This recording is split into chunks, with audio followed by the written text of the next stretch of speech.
terima kasih kesempatan yang diberikan kepada kami. Kami ucapkan selamat datang kepada Bapak Ibu peserta workshop diseminasi budaya positif aksi nyata modul 1.4 budaya positif. Yang kami hormati Ibu CGP dan yang kami hormati Bapak Ibu guru peserta workshop yang hadir pada siang hari ini. Bersyukur kita kepada Tuhan karena Dia boleh memberikan kita kesempatan untuk melaksanakan kegiatan workshop pada hari ini. Untuk mengawali kegiatan workshop pada hari ini, kita akan mengawalinya dengan menyanyikan lagu nasional pada negeri. Kami mengajak untuk sama-sama bernyanyi.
Baik, untuk mempersingkat waktu, kita langsung saja memulai workshop ini. Kami serahkan kepada Ibu CGP untuk memulai. Baik Bapak Ibu, terima kasih kesempatan yang sudah diberikan kepada saya.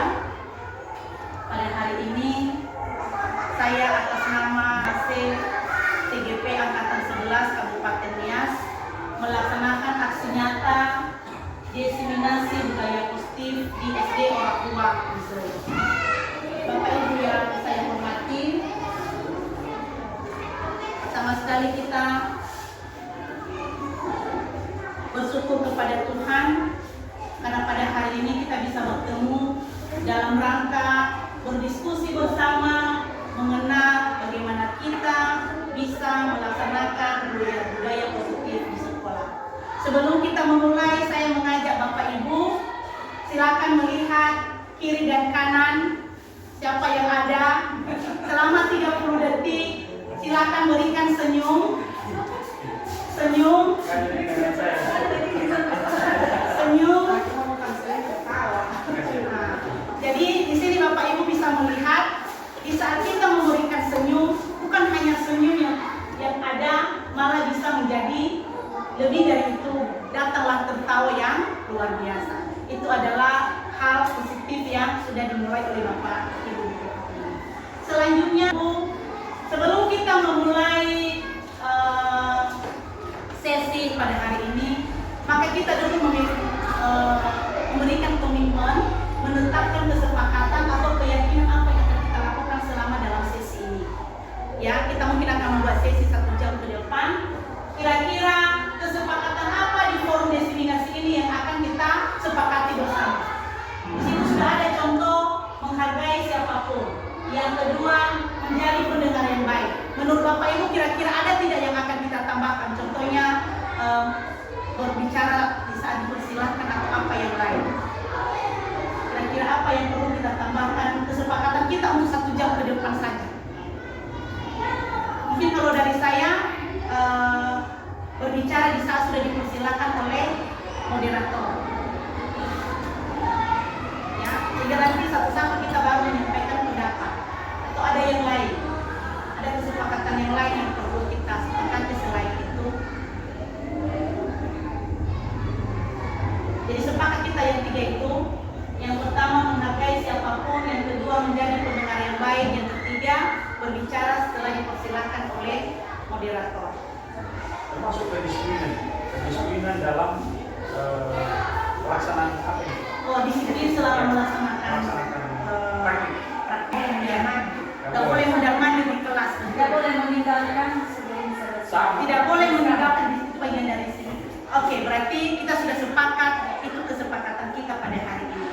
Selanjutnya, Bapak Ibu, tadi kita berbicara tentang disiplin positif.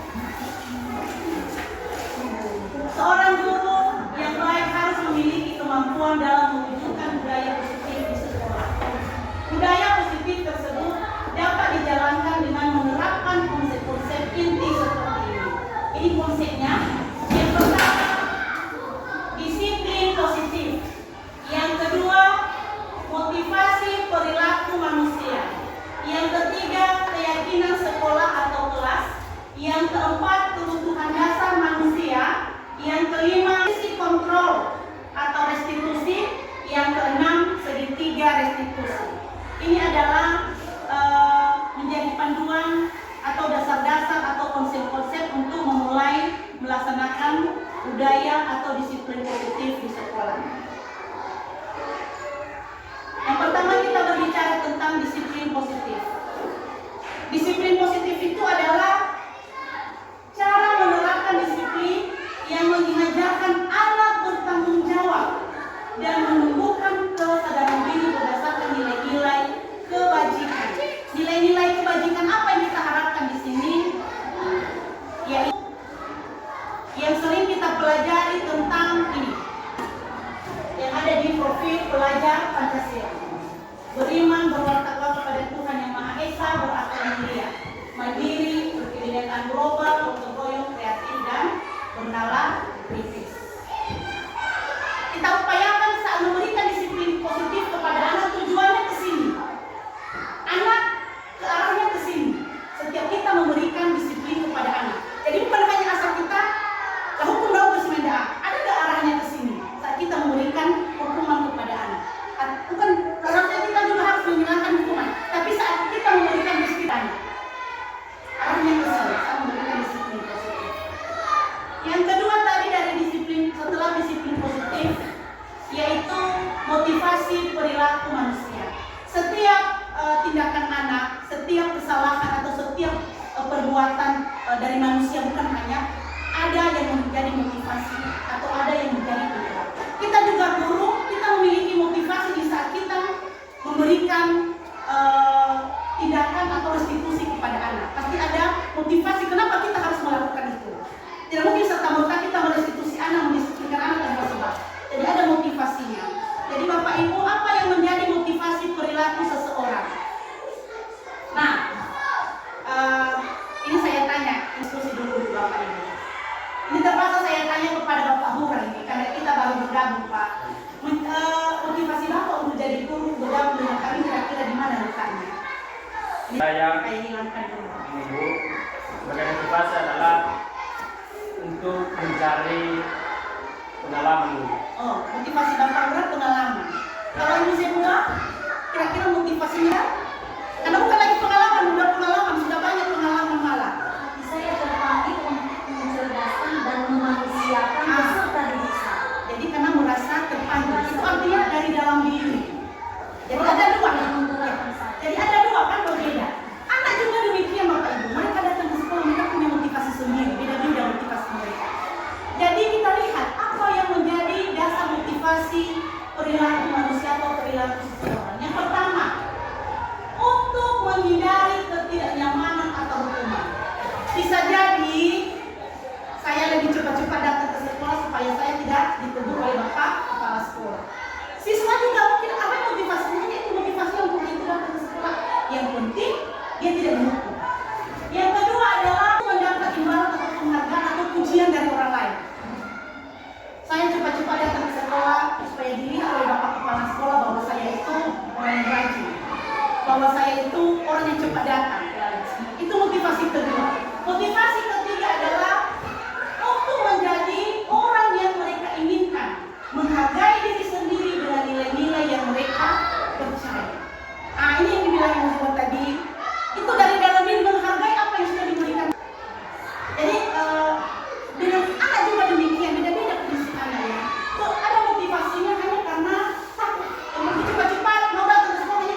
pembelajaran kurikulum merdeka ini wajib ada.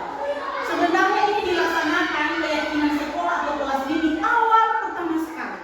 Nah, itu yang kita lakukan di awal tadi, yang kita sepakati.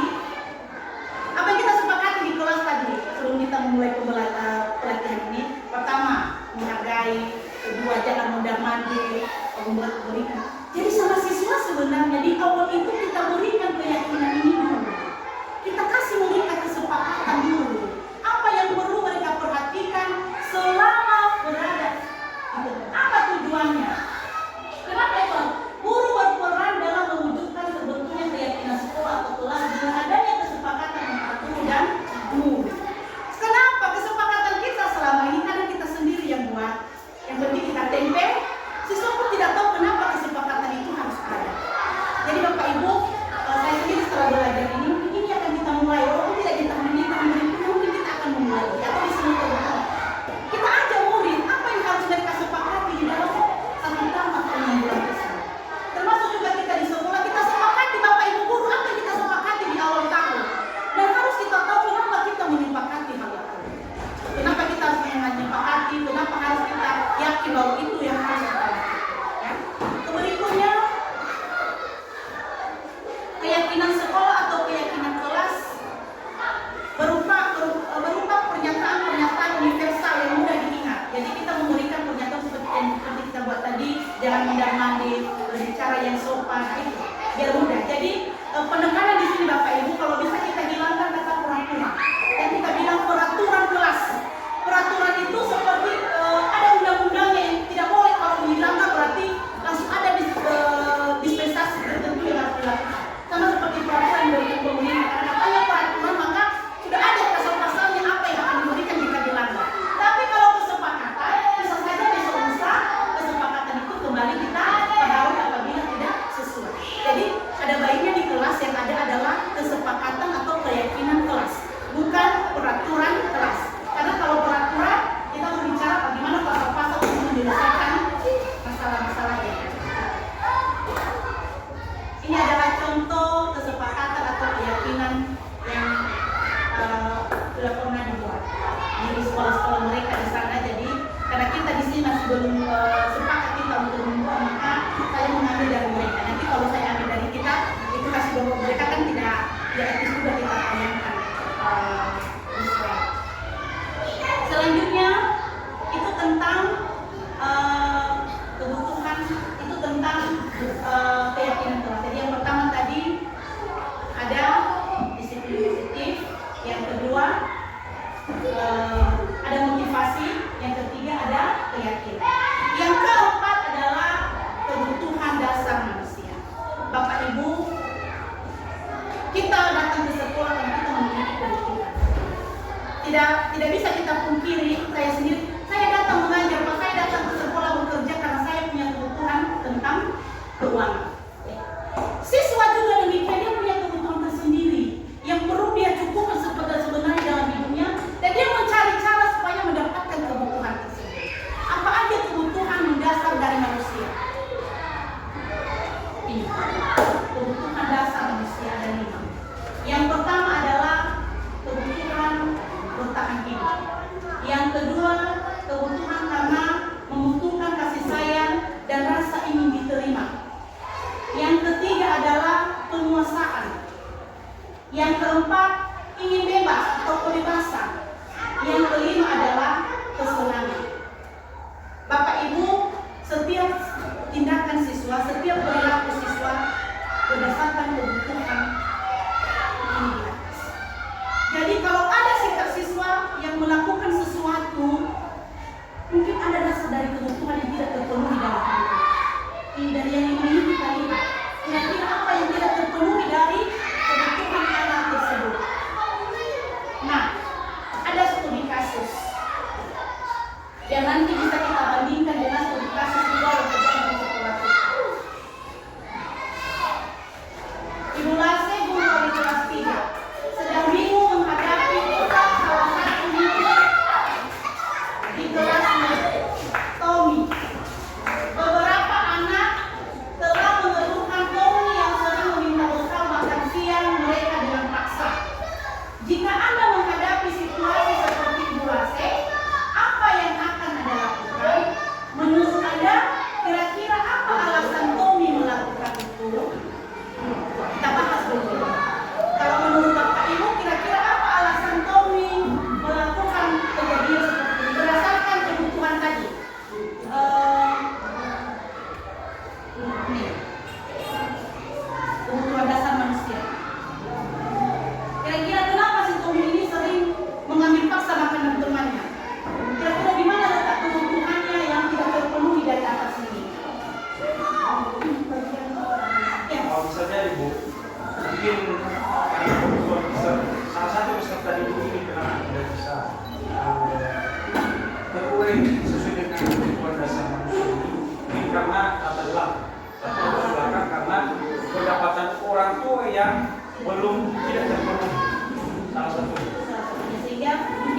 kemudian ketika berkumpul di tempat sesuatu yang ada makanan, hanya terjadi secepatnya atau menginginkan makanan apa yang teman. Iya. Ya, berarti dia di situ adalah bertahan hidup. Di situ ada. Di posisinya di situ adalah kebutuhannya adalah bertahan. Iya, bertahan. Mungkin yang lain, kenapa yang lain? Kenapa dia melakukan seperti itu? Jadi kita sepakat dia melakukan itu karena latar belakang keluarga, dia melakukan bertahan hidup ya dari apa yang sudah terjadi. Oke, kita lihat kira-kira alasan yang pertama, karena ia lapar dan orang tuanya tidak memberikannya bekal. Ya, jadi latar belakang dari keluarga. Jadi kalau serta merta kita langsung menghukum yang luar biasa kepada si anak ini, padahal dia sudah tertekan dari keluarga. Masa di sekolah lagi kita tekan? Masa di sekolah lagi kita berikan label-label yang luar biasa? Anak begini, kamu begini, padahal tahu kita kebutuhannya apa. Yang kedua mungkin karena dia merasa senang temannya, jadi dia merasa teman kalau memperhatikan dia. Jadi anak ini membutuhkan kasih sayang, ingin diterima. Jadi kalau ada perilaku anak mungkin dia itu kurang diperhatikan di rumah, sehingga di sekolah dia mencari perhatian dari banyak orang. Jadi Bapak Ibu, kalau ada kasus-kasus jangan serta-merta kita lihat bahwa anak terlalu nakal, anak terlalu jahat, karena dia punya kebutuhan, makanya dia melakukan hal tersebut. Alasan yang ketiga, takut dengan dia dan menuruti. Mungkin dia ingin berkuasa. Di rumah mungkin dia anak terakhir, sehingga di rumah dia hanya tinggal diperintahkan. Tidak pernah dia bisa memberikan apa maksudnya? Tidak pernah dia ada punya power di keluarga. Dia anak terakhir kan sering disuruh sedang. Ya mungkin di sekolah dia mencari cara supaya dia itu juga bisa diterima bahwa dia itu bisa melakukan itu. Dia bisa berkuasa. Jadi setiap kejadian dengan anak itu ada penyebabnya kenapa itu terjadi. Jadi mungkin dia butuh kebebasan, dia butuh kekuasaan, dia butuh kasih sayang yang diterima atau dari kelima itu.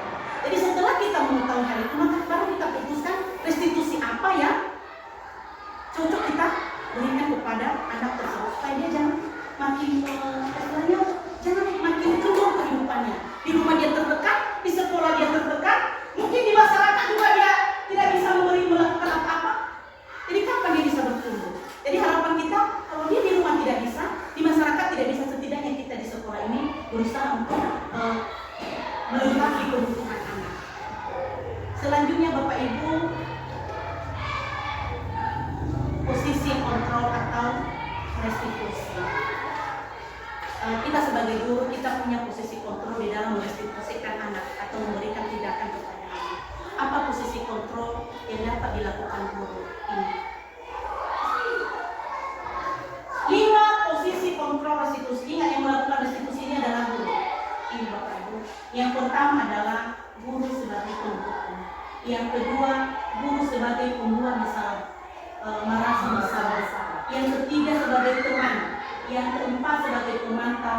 Dan yang kelima adalah sebagai manajer. Bagaimana itu yang namanya guru sebagai penghukum? Guru sebagai penghukum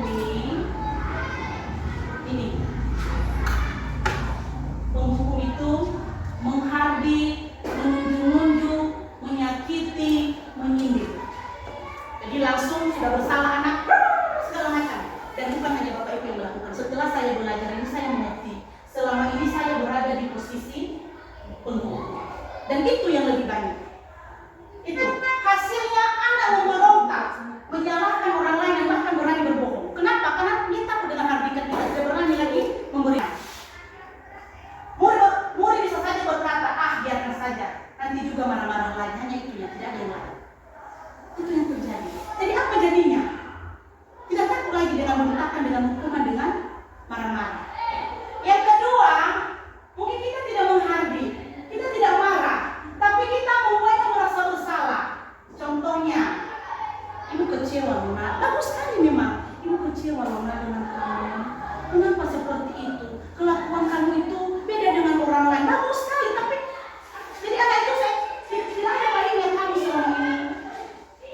Masa kamu sudah tahu ibu lelah sekali ibu stres menghadapi kami. Jadi kan berarti anak itu merasa, ya berarti saya ini betul-betul yang membuat orang itu.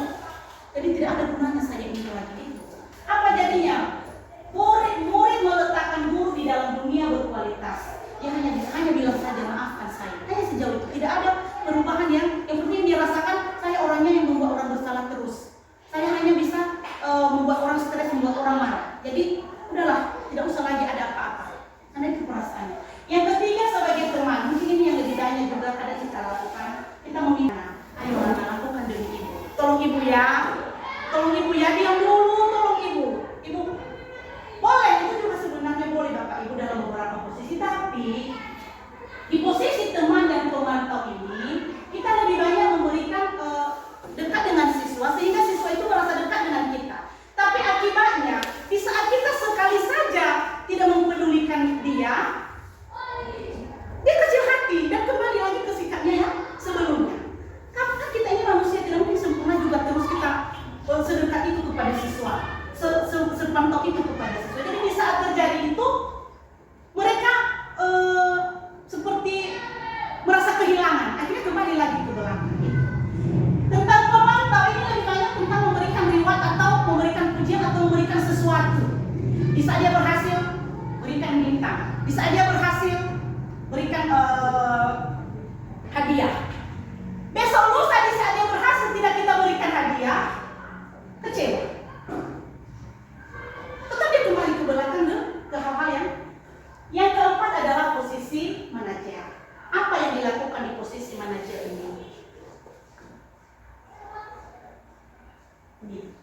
Posisi manajer itu guru dapat berbuat sesuatu bersama murid, bertanggung jawab dan mendukung murid dalam agar dapat menemukan solusi. Kita bekerja sama dengan murid. Kita lihat coba kita apa kebutuhannya, apa motivasinya. Baru kita berikan jalan keluar dan solusi. Jadi Bapak Ibu bukan serta-merta langsung kita marah, langsung kita bentak, langsung segala macam. Harus kita lihat latar belakangnya. Kenapa masalah tidak selesai? Kenapa anak terus mengulang hal yang sama? Karena kebutuhan dan motivasinya tidak kita mengerti selama ini. Yang kita ambil kesimpulan adalah langsung menghukum atau memberikan rasa bersalah. Kemudian, selain itu posisi manajer mengacu pada restitusi yang dapat menjadikan murid sebagai manajer bagi dirinya sendiri sehingga dapat tercipta identitas positif pada diri murid. Artinya, dengan posisi manajer ini kita melakukan tahapan-tahapan. Murid itu mengerti, oh ini kebutuhan saya ya. Jadi murid juga mengerti. Berikutnya, bagaimana cara melakukan posisi restitusi dengan posisi manajer? Kita melakukannya dengan segitiga restitusi Bapak Ibu. Ada segitiga restitusi itu kemarin kenapa waktu datang di gereja dia meminta kita memberikan foto dengan segitiga restitusi. Nah, apa segitiga restitusi itu? Ini dia. Tahapan dalam segitiga restitusi atau tahapan dalam segitiga penyelesaian dosa. Ini caranya. Yang pertama adalah menstabilkan identitas. Yang kedua, validasi tindakan yang salah. Yang ketiga, menanyakan keyakinan. Bagaimana cara melakukan ini caranya?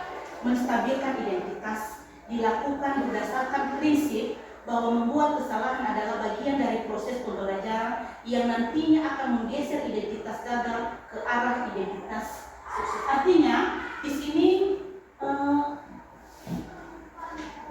kita bisa memberikan pemahaman kepada anak bahwa berbuat salah itu adalah manusiawi. Jangan langsung kita bilang, kamu salah-salah terus. Berbuat salah itu manusiawi. Setiap orang juga punya melakukan kesalahan. Manusia yang tidak ada manusia yang sempurna. Kita pasti bisa menyelesaikan masalah. Ibu tidak tertarik dengan masalah, ibu hanya tertarik bagaimana kita menyelesaikannya. Jadi sehingga cepat itu cara kita menstabilkan. Kan yang satu bilang ini yang salah, ini yang salah, ini yang salah. Jadi kita sekarang menyatukan. Semua orang bersalah, nah. Jadi kalau dia salah kita terima, kalau dia salah kita terima. Karena semua orang juga berbuat kesalahan. Kita harus menyelesaikan itu yang ibu tertarik, bukan tertarik dengan masalah. Kenapa ada masalah itu semua orang buat kesalahan. Itu yang pertama. Yang kedua adalah validasi tindakan yang salah. Validasi tindakan yang salah ini, setiap perilaku berupaya memenuhi sesuatu kebutuhan tertentu sehingga guru tua akan bergeser dari pemikiran stimulus respon menjadi proaktif, serta akan lebih mengenali dan mengakui kebutuhan murid atau anak. Di sini letak kita tadi, kita validasi kenapa dia melakukan kesalahan, apa kebutuhannya, apa motivasinya. Dari sini. Setelah kita tahu siapa yang salah, siapa yang benar, dan setelah kita tahu yang salah benar, jangan kita langsung protes karena memang kesalahan adalah milik semua orang, bukan hanya milik satu orang. Validasi tindakan yang salah itu dapat kita lakukan dengan mungkin kita berkata, kamu pasti punya alasan mengapa melakukannya. Apa yang penting bagi kamu? Kamu boleh tetap berusaha menjaga sikap itu, tapi tambahkan sikap yang lain yang baru, atau kita mungkin sikap yang lebih mulia daripada itu. Maukah kamu belajar cara lain untuk mendapatkan apa yang kamu butuhkan? Jadi kalau kita tahu bahwa caranya itu salah, kita ajak dia, maukah kamu dengan cara yang lain? Jangan dengan cara itu kamu melakukan itu, karena itu adalah sebuah kesalahan. Nah, jadi dari situ, dari cara kita bertindak sehingga anak menyadari apa yang dia lakukan. Baru yang terakhir kita menanyakan keyakinan. Nah, ini yang saya bilang tadi Bapak Ibu. Inilah letak kita selama ini. Di awal tadi kita belum menetapkan keyakinan atau kesepakatan sekolah. Mungkin di beberapa kelas ada dan anak-anak sudah mulai. Kita tanya dari keyakinan kita seperti tadi, kalau setuntunan tadi kita kan sudah sepakat. Kalau ada Bapak Ibu keluar masuk tentu kan bisa. Kenapa keluar masuk? Karena kita punya keyakinan loh, kita punya kesepakatan. Nah, yang begitu dia sadar sendiri karena sudah disepakati. Jadi demikian juga dengan yang terakhir. Setelah kita tahu anak bersalah, kita tahu kebutuhan. Nah, kita punya keyakinan, kita punya kesepakatan kan. Jadi kesepakatan mana yang sudah kamu langgar setelah ini? Jadi dia tahu kesepakatan mana yang sudah dia langgar dari antara kesepakatan kelas yang sudah. Jadi bagaimana kamu ulang lagi? Jadi begitu cara restitusi. Jangan serta-merta langsung kita hukum. Selanjutnya, setelah kita menanyakan nilai-nilai itu semua, barulah kita menetapkan solusi apa yang tepat yang akan diberikan kepada si anak. Atau memang harus menjalani hukuman, atau memang hanya perlu minta maaf, atau mungkin menunggu waktu untuk dia bisa memberikan perubahan di pembelajaran berikutnya. Jadi Bapak Ibu, itulah tahapan-tahapan pelaksanaan restitusi di sekolah. Jadi dari disiplin positif ini, seorang guru yang baik harus memiliki kemampuan dalam mewujudkan budaya positif di sekolah. Budaya positif tersebut dapat dijalankan dengan menerapkan konsep-konsep inti seperti yang sudah kita bahas tadi, yaitu disiplin positif, motivasi perilaku manusia, keyakinan kelas, kebutuhan dasar manusia, posisi kontrol atau restitusi, dan terakhir adalah segitiga restitusi dalam cara menyelesaikan. Terima kasih. Demikian, semoga pertemuan ini dapat menginspirasi. Akhir kata, semoga Bapak Ibu juga dapat tergerak, lekas bergerak, dan mari menggerak. Demikian yang kami sampaikan. Atas perhatian kita bersama kami ucapkan terima kasih. Kami kembalikan kepada Bunda. Baik, demikian saja penyampaian materi workshop pada hari ini. Kita berikan aplaus untuk Ibu Sekretari. Baik Bapak Ibu, dari penyampaian materi workshop hari ini, jika ada Bapak Ibu yang menyampaikan beberapa pertanyaan untuk kita diskusikan bersama, juga masukan dari materi yang sudah disampaikan, diberikan kesempatan. Silakan.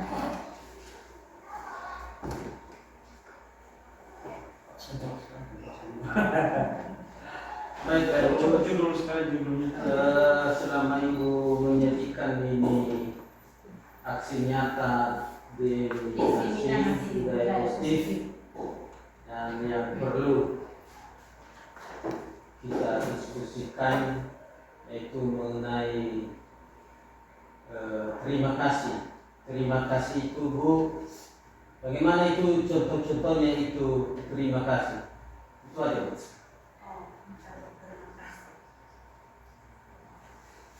Baik, kita sudah dengarkan bersama pertanyaan dari Bapak Isi. Kalau ada Bapak Ibu yang memberikan jawaban dari pertanyaannya, disilakan. Mungkin dari Bapak. Narasumber. Nanti terakhir kita kembalikan ke narasumbernya. Baik Pak, mungkin kami dari sini kita karena sudah masuk pada kegiatan diskusi ya. mungkin pertanyaan Pak Evlas yang tadi mengatakan bagaimana seseorang ya Terima kasih. contoh peserta didik berterima kasih kepada teman atau kepada guru? Pada teman juga, Pada pada teman. guru juga, guru sama guru juga. Mungkin salah satu contoh Pak, kalau peserta didik itu meminta terima kasih, kadang-kadang justru saat ini budaya ucapan terima kasih, minta terima kasih kepada sebaya terhadap temannya kadang-kadang terlupakan akhir-akhir ini atau pada zaman-zaman terakhir ini. Kenapa? Karena rasa egonya itu, ego seseorang itu justru yang menonjol, yang muncul pada saat bersama. Apalagi kalau misalnya ada sesuatu perkumpulan yang misalnya kelas 6 atau kelas 5. Nah, justru lupa dengan berterima kasih. Nah, caranya sebenarnya ini Bapak Ibu guru, dengan ada workshop untuk rakit ini, kita berterima kasih untuk mengingatkan kita bagaimana peserta didik itu supaya ada rasa berterima kasih ketika peserta didik itu misalnya dari segi makanan tadi, misalnya ada jajan, kan kita ucapkan terima kasih ya teman, satu. Kemudian yang kedua, kadang-kadang minta tolong, minta bantu. Ketika perlengkapan kita saat belajar di kelas tinggal, misalnya pulpen, penggas dan segala macam. Kita ucapkan terima kasih walaupun kita tidak memiliki, tapi peminjaman itu salah satu mungkin dari kami. Begitu juga mengucapkan terima kasih kepada ibu guru. Nah, ini yang susah, kadang-kadang yang terlupakan oleh peserta didik. Artinya peserta didik ini enggan. Kenapa enggan? Karena antara guru dengan peserta di situ terjadi kurang kurang percaya diri. Peserta didik kurang percaya diri terhadap gurunya. Kenapa? Karena peserta didik ini enggan kepada guru mengungkapkan sesuatu ucapan terima kasih karena mungkin yang selama ini karena peserta didik ini ribut. Nanti saya salah berterima kasih dipukul, didenda, dilabel. Nah, itu maksudnya. Jadi harapan kita di sini dengan ada ucapan terima kasih ini, mari kita budayakan. Mulai dari hari ini, besok dan seterusnya Bapak Ibu guru, supaya ada komunikasi itu antara guru dengan peserta didik. Artinya jangan segan. Jadi sehingga ada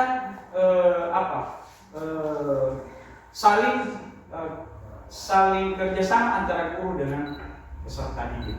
Mungkin itu yang bisa kami jelaskan, Pak. Baik Pak, memang cukup mengerti dan paham juga. Karena di dalam terima kasih itu hanya bisa itu mengucapkan itu terima kasih, tapi kewajibannya tidak itu dijalankan.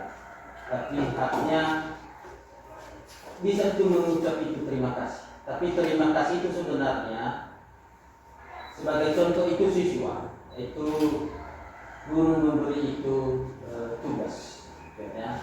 Dan tugas itu mungkin siswa itu terselesaikan dengan baik. Tapi mungkin Bapak guru yang mengucapkan kata terima kasih. Tapi kata terima kasih ini sebenarnya dari segala itu pekerjaan itu sebenarnya dan tidak lain dan tidak bukan, karena semua itu adalah pemberian daripada Tuhan. Ya, pemberian daripada Tuhan. Ya, segala sesuatu yang kita kerjakan itu adalah pemberian daripada Tuhan. Tapi kita ucapkan itu bukan kepada manusia, tetapi kita ucapkan bahwa tugas mereka itu sudah mereka selesaikan. Tapi kepada siapa kita berterima kasih? Yaitu kepada Tuhan. Atau itu pertolongan. Ya, sudah dikuatkan kita dalam mengerjakan itu sesuatu. Saya Pak, saya betul, makanya pun saya tayangkan katanya 5 kata ajaib. Ini sebenarnya sudah harus ada di kurikulum kita mengenalkan kepada anak 5 kata ajaib. Kenapa dikatakan ajaib? Karena ini sekarang yang memang sudah hilang. Yang pertama kata ajaib yang pertama adalah mengucapkan salam.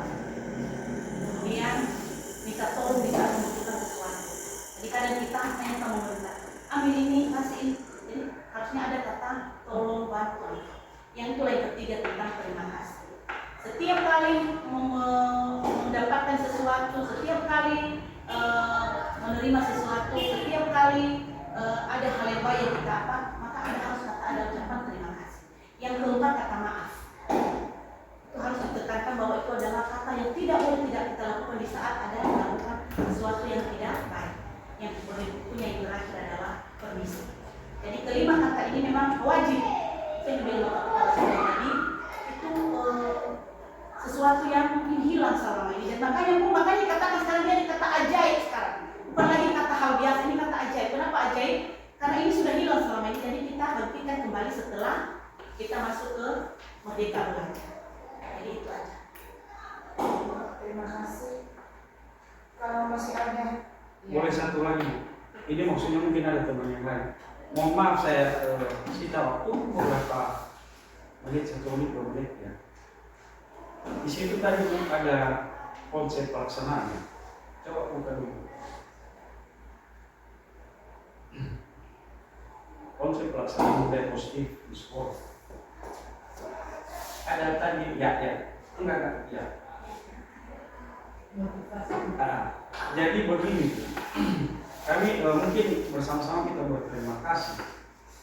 Ada 6 ya, disiplin positif hingga segitiga restitusi. Tadi di situ ada kesepakatan kelas.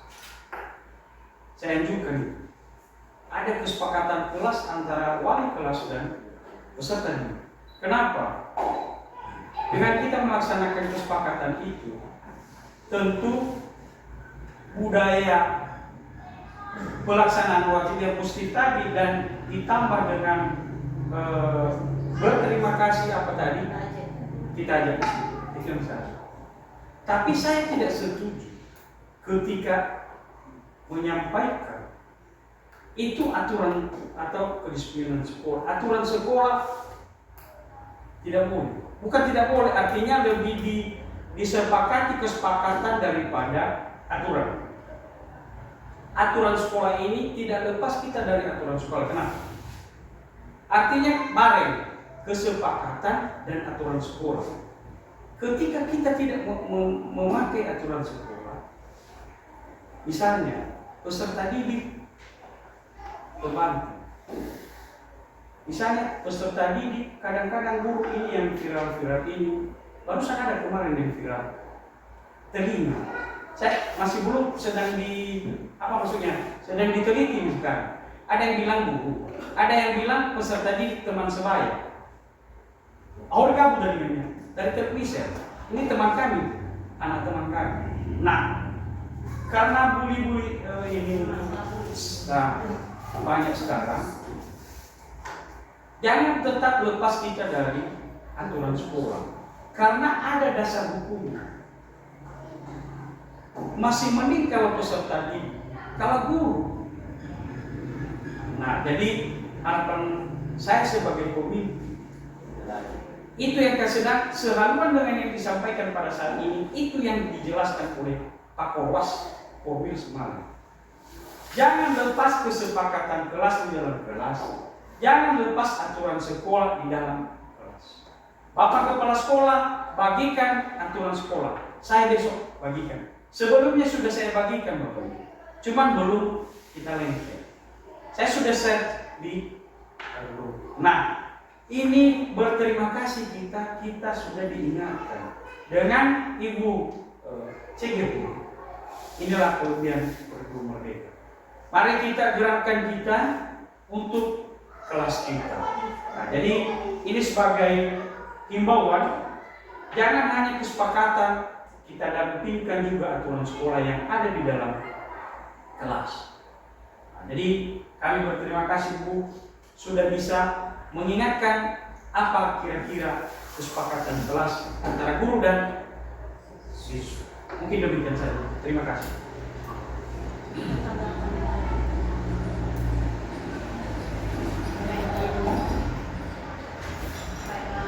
Terima kasih masukan dari Bapak Kepala Sekolah.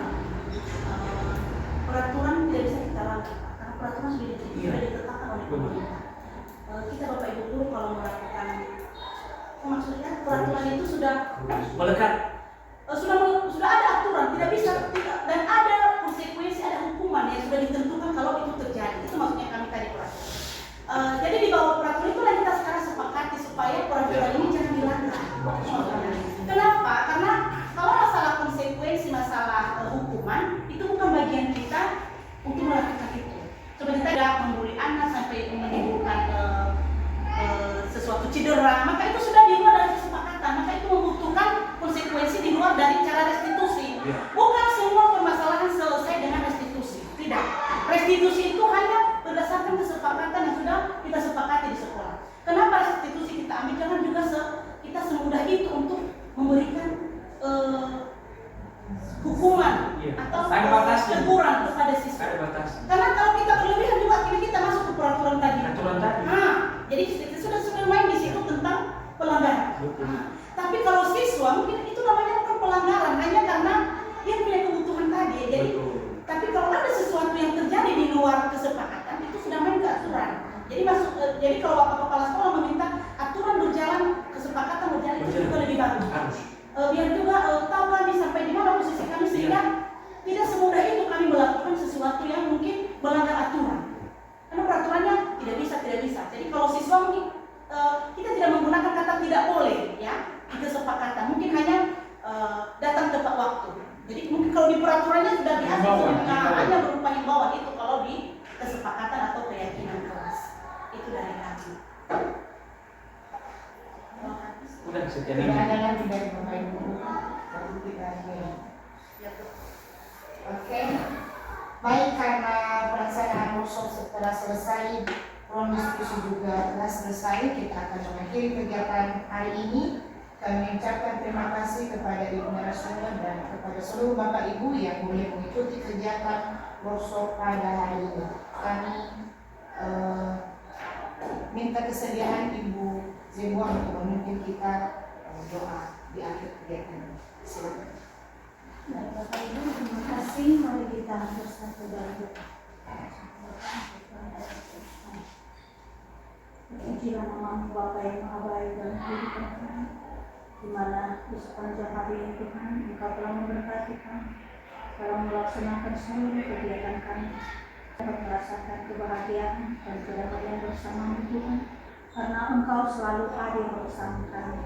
Bapa yang Maha Baik, kami juga bersyukur mulai acara tadi, presentasi workshop budaya diseminasi positif dari calon guru penggerak telah kami selesaikan, dan kami sudah merasakan kasih-Mu, kami sudah merasakan kebaikan-Mu, sehingga diskusi ini kami jalani dengan penuh hikmat dan penuh sukacita. Kami bersyukur juga karena dengan acara ini Tuhan, presentasi saudara kami Arilina Las, kami dapat bertambah ilmu pengetahuan yang Engkau berikan kepada kami lewat saudara kami ini. Dan kami berdoa agar apa yang dicita-citakan semoga tercapai. Engkau panggil dia sebagai guru penggerak di hadapan dalam tugas pelayanan Tuhan, dan juga menjadi berkat bagi peserta didik kami dan kepada semua orang. Bapa yang baik, kami juga mohon hikmat-Mu, kebijaksanaan dari-Mu untuk memimpin kami dalam menjalankan semua tugas-tugas kami, biar kami dapat merasakan panggilan yang berasal dari Roh-Mu Tuhan, sehingga kami dapat membuahkan hasil yang baik, terutama dalam tupoksi kami, sasaran kami adalah anak-anak-Mu Tuhan, citra-Mu yaitu peserta didik kami. Terima kasih Tuhan, sebentar lagi kami akan berpisah di tempat ini. Kami mau selalu berlindung di dalam lindungan tangan kasih-Mu. Berkati kami sehingga kami sampai di rumah dengan selamat. Demi Kristus Tuhan dan pengantar kami. Amin.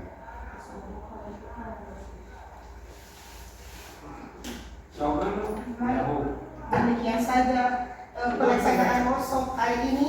Jika ada hal-hal yang tidak berkenan sepanjang kegiatan workshop ini berlangsung, kami mohon maaf. Demikian saja. Ya,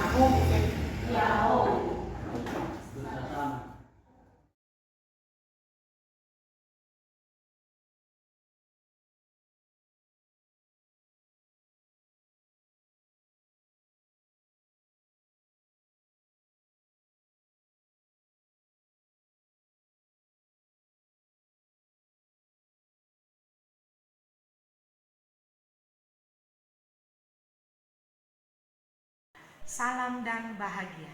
Perkenalkan, saya Mei Suryanti Lase. Saya guru dari SDN 071011 Orahua Muzai. Saya akan memberikan testimoni tentang keyakinan kelas dan budaya positif.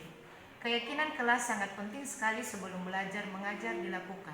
Tujuannya agar tercipta kenyamanan peserta didik melalui penerapan budaya positif. Dengan membuat keyakinan kelas dapat membantu proses pembentukan karakter peserta didik, sehingga peserta didik dapat mempunyai kesadaran yang tinggi dalam kedisiplinan dan kebiasaan-kebiasaan positif. Dengan membuat keyakinan kelas yang diterapkan oleh Ibu Arinina Lase, CGP Angkatan 11 Kabupaten Nias, yang telah menggerakkan penerapan budaya positif di sekolah, khususnya di SD Orahua Muzai, dapat menumbuhkan kesadaran peserta didik akan pentingnya kebiasaan-kebiasaan positif dilakukan. Selain itu, kami juga Bapak Ibu Guru dapat memahami posisi kontrol saat melaksanakan restitusi positif kepada peserta didik, sehingga peserta didik tetap merasa nyaman dan bahagia saat berada di lingkungan sekolah. Demikian testimoni ini dari saya, semoga penerapan budaya positif ini dapat terlaksana. Perkenalkan, nama saya Novrianti Setia Warni Lase, siswa kelas 3 Orahua Muzai. Saya mau memberikan testimoni tentang penerapan keyakinan kelas yang dilakukan oleh Ibu Arilina Lase, di mana melalui kesepakatan kelas yang telah kami sepakati bersama, saya dapat menyadari bahwa saya harus selalu menerapkan kebiasaan-kebiasaan positif selalu pembelajaran berlangsung, sehingga kami selalu merasa nyaman saat belajar di sekolah. Terima